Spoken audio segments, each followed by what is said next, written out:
Showing your smile from behind a mask, how culture and emotion impact communication. Matt Abrahams, first time my wife met my family, she came away asking, "Do you guys even like each other?" You see, in my family, the way to get heard is to speak louder and longer than anyone else. Now, my wife didn't come from a family with that same goal. In fact, the first time I met the woman who became my mother-in-law, she said something to me that no one in my family has ever said before.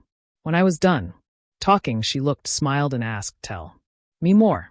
No one in my family has ever asked anybody to say anything more. This exemplifies the difference that culture can have on our communication. And today, I'm excited to talk about that issue. I'm Matt Abrahams, and I teach strategic communication at Stanford Graduate School of Business. Welcome to Think Fast, Talk Smart, the podcast.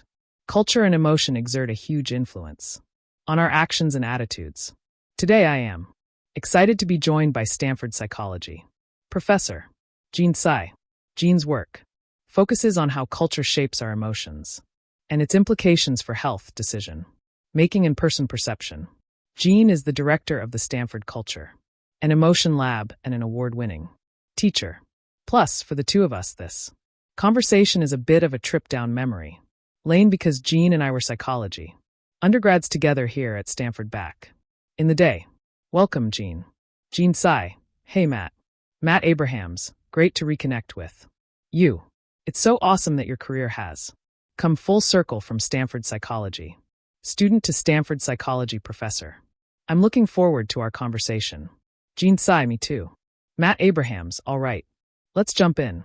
Can you highlight some of the ways culture impacts the way in which we communicate, both on what we say and how we perceive what others say? Jean Tsai. Well, I think communication is just one of the places where you really can see culture at work. In cultural contexts that promote these more independent views of the self, the core goal of communication is to express yourself, to express those beliefs, preferences, and desires that define who you are.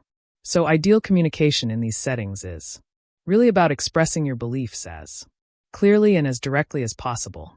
And those are the communicators in those contexts. The communicators that we admire and respect the most are the ones who can do this.